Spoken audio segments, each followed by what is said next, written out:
കഴിഞ്ഞ 3 ക്ലാസ്സിലായിട്ട് നമ്മൾ A C through, resistance, inductor, capacitance പറഞ്ഞു.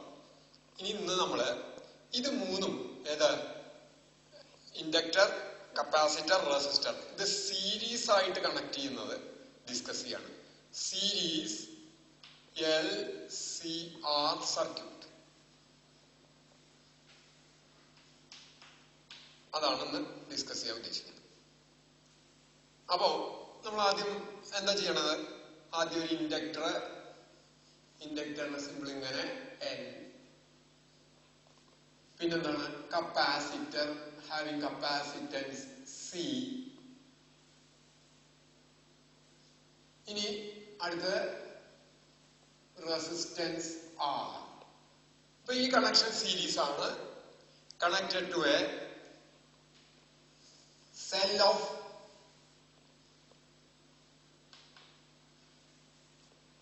connected to an AC source.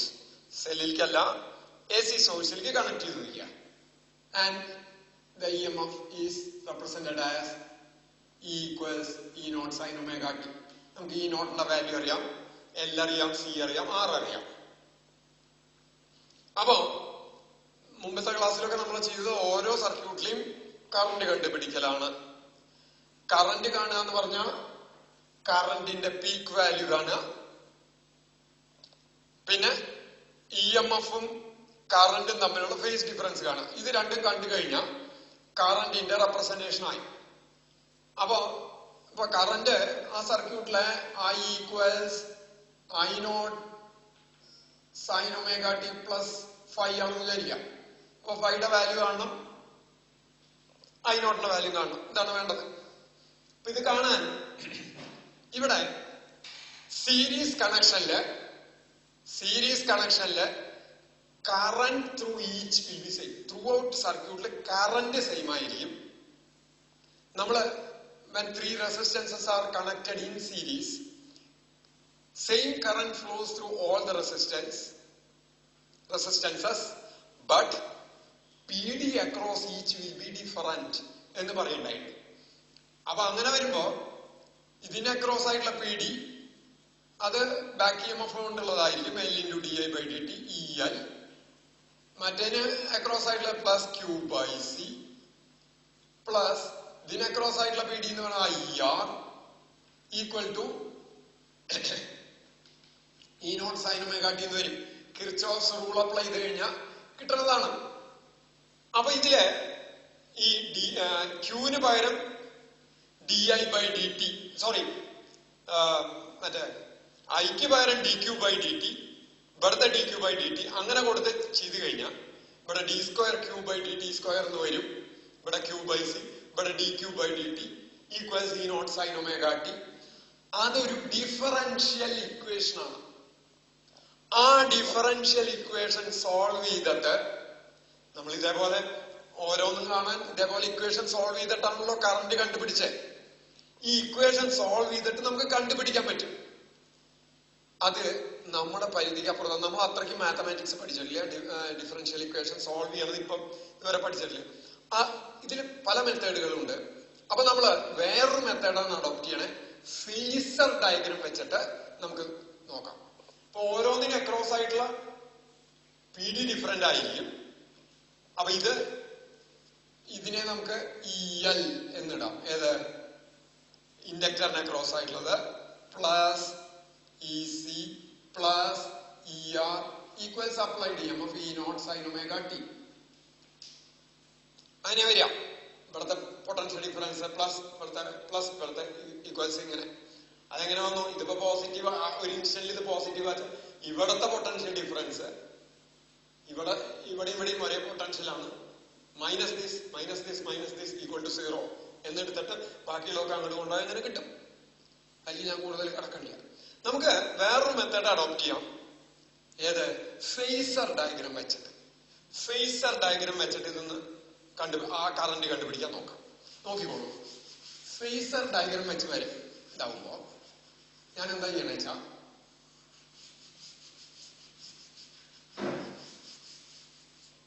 ആദ്യം ഞാൻ കറന്റിന്റെ ഡയറക്ഷൻ ഇതാണ് കറണ്ടിന്റെ ഡയറക്ഷൻ എടുത്തു നിൽക്കുക.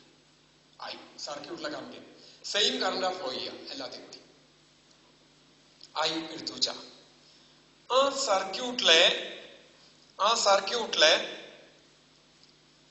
മറ്റേ അല്ലെങ്കിൽ ഇത് എങ്ങനെ മാർക്ക് ചെയ്തു. അപ്പൊ ആ സർക്യൂട്ടിലെ റെസിസ്റ്റൻസ് കറണ്ടിന്റെ ഡയറക്ഷൻ, ഇത് കറണ്ടിന്റെ ഫേസർ ഡയഗ്രാം വരച്ചേ. ഇത് റൊട്ടേറ്റ് ചെയ്യണതായിട്ട് നമുക്ക് എടുക്കാമല്ലോ സിനുസോയിഡിൽ വരിക. ഇതാണെങ്കിൽ റെസിസ്റ്റൻസിന്റെ അക്രോസ് ആയിട്ടുള്ള പൊട്ടൻഷ്യൽ ഡിഫറൻസ് കറന്റുമായിട്ട് ഇൻ ഫേസിലായിരിക്കും എന്ന് പറഞ്ഞിട്ടുണ്ട്. അപ്പോ ER എന്ന് പറയുന്ന സാധനം എനിക്ക് ഇങ്ങനെ മാർക്ക് ചെയ്യാം. This is ER. ഏത് ഈ മഞ്ഞ ലൈൻ കറന്റ്, ആ കറന്റിന്റെ അതേ ഇൻ ഫേസിലായിരിക്കും ഏത് ER. What is ER? PD across resistor. അതെപ്പോഴും കറന്റ് ആയിട്ട് ഇൻ ഫേസിലായിരിക്കും. ഓക്കെ, ഇനി ഓരോന്നിൽ നോക്കാം. ഇൻഡക്ടറിന് അക്രോസ് ആയിട്ടുള്ള potential difference L×di/dt, back EMF L×di/dt, അത് കറണ്ടിനേക്കാൾ 90 ഡിഗ്രി കണ്ട് π/2 കണ്ട് ലീഡ് ചെയ്യുന്നു നമ്മൾ പറഞ്ഞിട്ടുണ്ട്. അപ്പൊ അതിനെ എനിക്ക് ഇങ്ങനെ വരിക.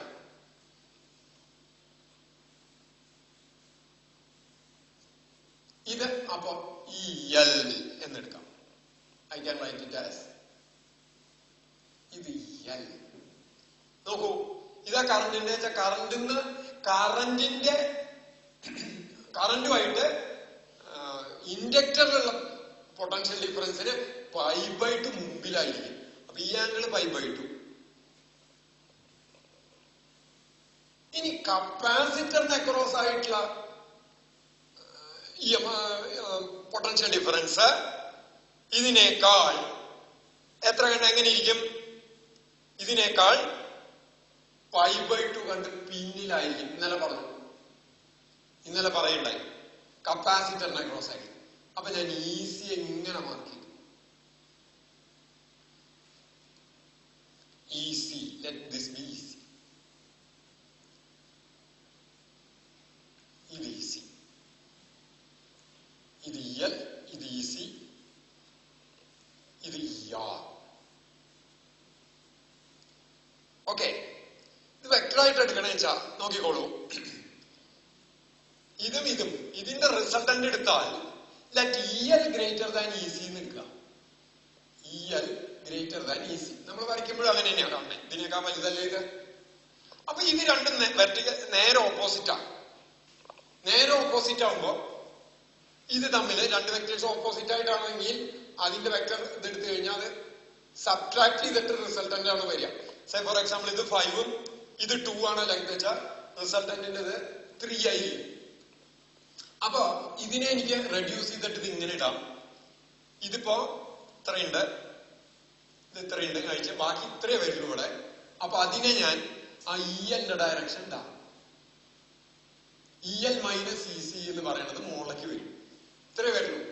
ഇത്രയും ക്യാൻസൽ ചെയ്ത് പോയിട്ട് ബാക്കിയുള്ളത് വരുന്നത് ഇത്രയാണ്. അതെന്താണത്? EL മൈനസ് EC ഇങ്ങോട്ട് വരും. ഇനി എന്താ? ER ഇങ്ങോട്ട് തന്നെ. ഇത് ER. ശരിയല്ലേ? ഇതിന്റെ രണ്ടിന്റെ റിസൾട്ടന്റ് കണ്ടു കഴിഞ്ഞാൽ നമുക്ക് എഫക്റ്റീവ് PD കിട്ടും.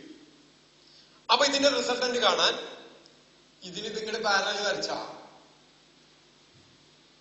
ഈ പാരലൽ വരച്ചാൽ ഇതും EL മൈനസ് EC തന്നെയല്ലേ? EC അല്ലേ? ഇത് EL മൈനസ് EC ആണെന്ന് വെച്ചാൽ ഇത് EL മൈനസ് EC ആണ്. ഇത് ER, ഇത് EL മൈനസ് EC. അപ്പോ ഇതിന്റെ റിസൾട്ടന്റ് എന്ന് പറയുന്നത് ഇതിന്റെ ഡയഗണൽ തരില്ലേ? ഈ രണ്ട് വെക്ടേഴ്സിന്റെ ഡയഗണലാണ് റിസൾട്ടന്റ് തരിക. And what is the value of that? Pythagoras theorem പ്രകാരം ഇതിന്റെ ലെങ്ത് ER, ഇതിന്റെ EL മൈനസ് EC. അപ്പൊ ഇതിന്റെ ലെങ്ത് എന്ന് പറയുന്നത് root of EL minus EC whole square plus ER square എന്ന് എഴുതിയിട്ടുണ്ടോ? ഇതിന്റെ ലെങ്ത് ER, ഇതിന്റെ effective length EL minus EC. അപ്പൊ ഇതിന്റെ length root of base square plus altitude square, പാദവർഗം പ്ലസ് ലംബവർഗം, അതാണ് ഈ വികരണത്തിന്റെ ലെങ്ത് റൂട്ട് ഓഫ് എന്ന് പറഞ്ഞിട്ട്. അപ്പൊ ഇതാണ് ഇഫക്റ്റീവ്. ഞാൻ I will write it is the effective EMF is given by root of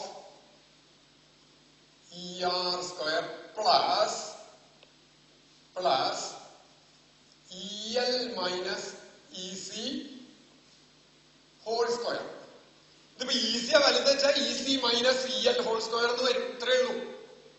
ഇനി നോക്കാം, ER എന്ന് പറയുന്നത് ഓരോന്ന് എന്താന്ന് എഴുതാം.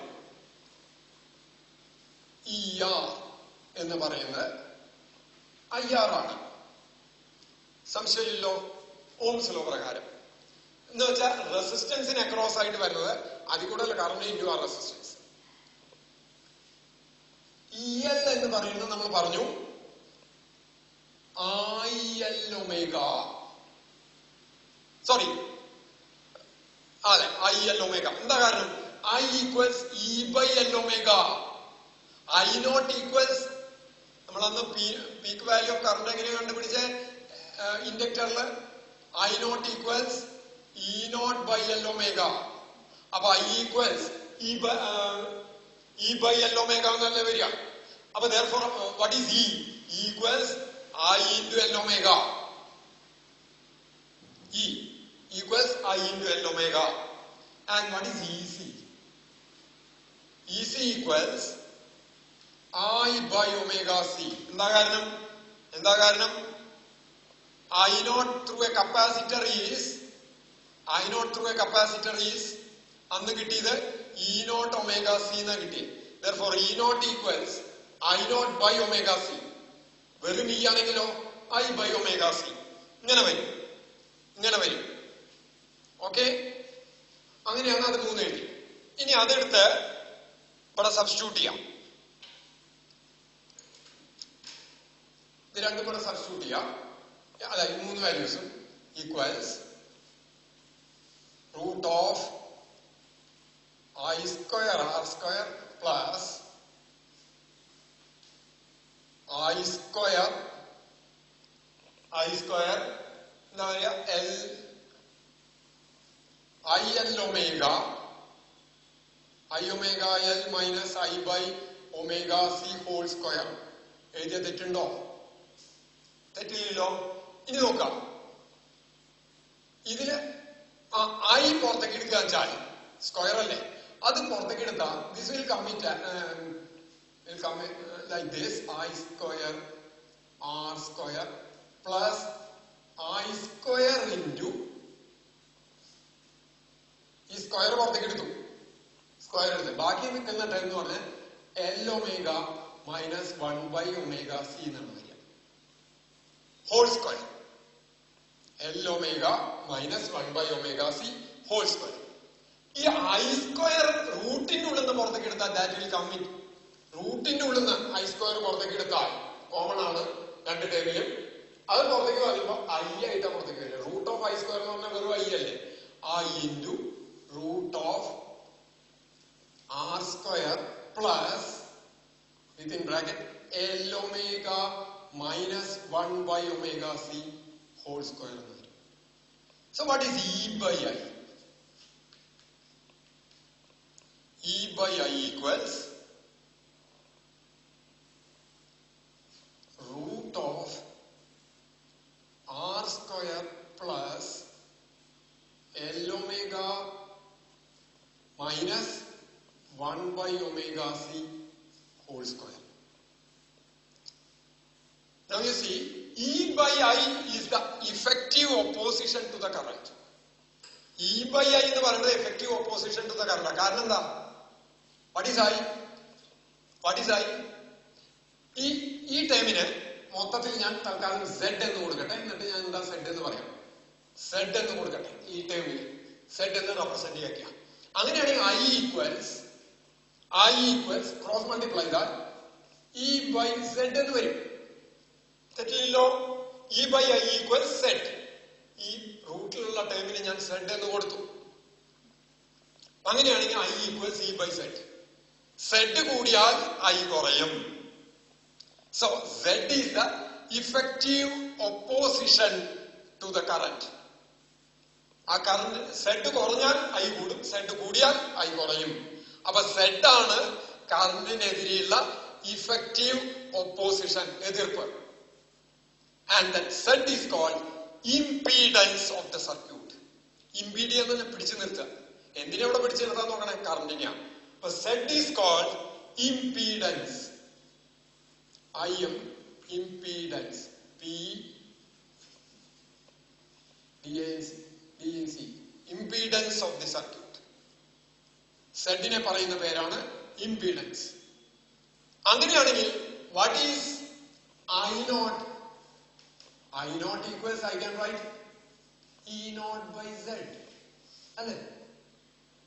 I equals E by Z ആണെങ്കിൽ I naught equals E naught by Z എന്ന് വരില്ലേ? അപ്പൊ നമുക്ക് എന്ത് കിട്ടി? പീക്ക് വാല്യൂ ഓഫ് കറന്റ് കിട്ടി. ഈ സെഡ് നോക്കൂ, എന്തിനൊക്കെ ഡിപ്പെൻഡ് ചെയ്യുന്നുണ്ട്? റെസിസ്റ്റൻസിനെ ഡിപ്പെൻഡ് ചെയ്യുന്നുണ്ട്, ഇൻഡക്ടൻസിനെ ഡിപ്പെൻഡ് ചെയ്യുന്നുണ്ട്, കപ്പാസിറ്റൻസിനെ ഡിപ്പെൻഡ് ചെയ്യുന്നുണ്ട്, പിന്നെ ആംഗുലർ ഫ്രീക്വൻസി അല്ലെങ്കിൽ ഫ്രീക്വൻസി ഓഫ് AC ഡിപ്പെൻഡ് ചെയ്യുന്നു. അപ്പൊ ഇതാണ് സീരീസ് ആയിട്ട് കണക്ട് ചെയ്യുമ്പോ ആ സർക്യൂട്ടിലെ കറന്റിന്റെ പീക്ക് വാല്യൂ എന്ന് പറയുന്നത് E naught by Z ആയിരിക്കും. Z is called impedance. Z is called impedance. അപ്പൊ എങ്ങനെയാ കണ്ടതെന്ന് മനസ്സിലായെന്ന് വിചാരിക്കുന്നു. നമ്മള് എന്ത് വരച്ചിട്ടാ കണ്ടത്? ഫേസർ ഡയഗ്രം ഉപയോഗിച്ചിട്ടാ കണ്ടത്. ആദ്യം എന്ത് വരച്ചു? നമ്മൾ ആദ്യം കറന്റ് ഒരെണ്ണം റെഫറൻസ് ആയിട്ട് എടുത്തു. അപ്പൊ റെസിസ്റ്റൻസിൽ കൂടെയുള്ള PD അതിന്റെ ഡയറക്ഷനിലായിരിക്കും, കറന്റിന്റെ ആയിട്ട് ഇൻ ഫേസ് ആയിരിക്കും. ഇൻഡക്ടൻസിൽ കൂടെയുള്ള പൊട്ടൻഷ്യൽ ഡിഫറൻസ് കറന്റുമായിട്ട് π/2 മുമ്പിലായിരിക്കും. കപ്പാസിറ്ററിൽ കൂടെയുള്ള പൊട്ടൻഷ്യൽ ഡിഫറൻസ് കറന്റുമായിട്ട് π/2 കണ്ട് പിന്നിലായിരിക്കും. അങ്ങനെ വരച്ചു. അപ്പൊ ELും ECയും നേരെ ഓപ്പോസിറ്റ് ആണ്. അതിന്റെ റിസൾട്ടന്റ് എടുത്തിട്ട് എഴുതി. അത് കഴിഞ്ഞ് അതിന്റെ രണ്ടിന്റെ റിസൾട്ടന്റ് ആയിട്ടുള്ള ഇഫക്റ്റീവ് EMF കണ്ടു. ആ കറന്റ് കൊണ്ട് ഇങ്ങോട്ട് ഡിവൈഡ് ചെയ്യുമ്പോൾ effective opposition to the current, what is called impedance കണ്ടു. അപ്പൊ ആ ഇംപീഡൻസിനെ, പീക്ക് വാല്യൂ ഓഫ് EMFനെ ഇംപീഡൻസ് കൊണ്ട് ഡിവൈഡ് ചെയ്താൽ നമുക്ക് പീക്ക് വാല്യൂ ഓഫ് കറന്റ് കിട്ടി. ഇനി കണ്ടുപിടിക്കാനുള്ളത് ഫേസ് ഡിഫറൻസ് ആണ്. ഫേസ് ഡിഫറൻസ് ആണ്. നോക്കൂ, ഇവിടെ ഞാൻ ഈ ആംഗിളിന് ഫൈ എന്നിട്ട് വിളിക്കാം. ഈ ആംഗിളിന് ഫൈ എന്ന് കൊടുത്തു വിചാരിക്കാം. ഞാൻ ഇവിടെ മാറ്റുന്നു.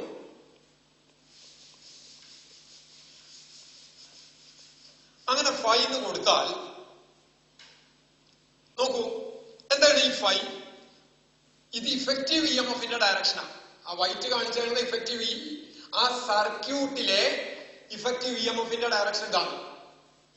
ഈ മൂന്നെണ്ണം കൂടി ഉണ്ടാവുന്ന ഇഫക്റ്റീവ് EMFന്റെ ഡയറക്ഷനാണ്, മീൻസ് EMFന്റെ ഫേസറാണ് ഈ കാണിച്ചിരിക്കുന്നത്. കറന്റിന്റെ ഫേസർ ഏത് ഇതിലാ വരിക? ERന്റെ ഡയറക്ഷനിലല്ലേ വരിക. അപ്പൊ ഈ ഫൈ എന്ന് പറയുന്നതല്ലേ സർക്യൂട്ടിലെ EMFനും കറന്റിനും ഇടയ്ക്കുള്ള ഫേസ് ഡിഫറൻസ്. ഇതാണ് ഇഫക്റ്റീവ് EMF. ഇതിന്റെ മൂന്നിന്റെയും കൂടിയിട്ടുള്ള ഇഫക്റ്റീവ് EMF വരുന്നത് ഇതാണ്, റൈറ്റ്? അതിന്റെ ഫേസർ ഇങ്ങനെയാ വരുന്നത്. ഓക്കെ, ER കൂടിയാണ് കറന്റിന്റെ ഫേസർ വരിക. അങ്ങനെയാണെങ്കിൽ ഫൈ ആയിരിക്കും എന്ത്? Phase difference between current and EMF. ആ ഫൈ കാണാൻ എന്താ വഴി നോക്കുക. അപ്പൊ ഈ ട്രയാങ്കിൾ എടുത്താൽ ഈ ട്രയാങ്കിളിൽ നിന്ന് ടാൻ ഫൈ ഈക്വൽസ്, നമുക്ക് ഈ സൈഡ് വരെ ഈ സൈഡ് അറിയാം. Tan phi equals EL minus EC by ER. തെറ്റുണ്ടോ? Opposite side by adjacent side, അതാണ് ടാൻ ഫൈ. ഇനി EL എന്ന് പറഞ്ഞാൽ IL ഒമേഗ, EC എന്ന് പറഞ്ഞാൽ I divided by omega C whole divided by IR. ER എന്ന് പറഞ്ഞാൽ IR ആണ്. ER എന്ന് പറഞ്ഞാൽ IR ആണ്. ഓക്കെ, ഇത് നോക്കാം. മുകളിൽ നിന്ന് I പുറത്തേക്ക് എടുക്കുക. I പുറത്തേക്ക് എടുക്കുമ്പോ equals I into L omega minus 1 by omega C whole divided by IR. I വെട്ടിപ്പോയി. Tan phi equals L omega minus 1 by omega C by R. L omega minus 1 by omega C by R. Now phi equals tan inverse this term. Tan inverse this term ആയിട്ട് വരും. phi കണ്ടുപിടിക്കാൻ പറ്റി. L ഉം ഒമേഗയും C ഉം R. ഇത് വെച്ചിട്ട് അപ്പൊ face ഡിഫറൻസും കണ്ടു, പീക്ക് വാല്യൂ കണ്ടു. അപ്പൊ കറണ്ടിന്റെ റെപ്രസെന്റേഷൻ ആയില്ലേ? If L omega is greater than 1 by omega C, EMF leads. If 1 by omega C is greater than L omega, ഇത് താഴ്ത്തിക്ക് വരും. താഴ്ത്തിക്ക് വന്ന current leads and EMF lags. അങ്ങനെ വരും. ഇത് രണ്ട് സെയിം ആണെങ്കിൽ, ഏത് L omega 1 by omega C ആണെങ്കിൽ tan phi equal to 0, phi equal to 0 എന്ന് വരും. phi equal to 0 എന്ന് വരും. അതായത് ഇൻ ഫേസിലാണെന്ന് വരും. ഇപ്പൊ നമ്മൾ സർക്യൂട്ടിലെ പീക്ക് വാല്യൂ ഓഫ് കറണ്ട് കണ്ടുപിടിച്ചു, ഫേസ് ഡിഫറൻസ് കണ്ടുപിടിച്ചു. ഇതോടുകൂടി കഴിഞ്ഞില്ല. ഇനി ഇതിൽ ഈ സർക്യൂട്ടിൽ കുറച്ച് കാര്യങ്ങളും കൂടി പഠിക്കാനുണ്ട്.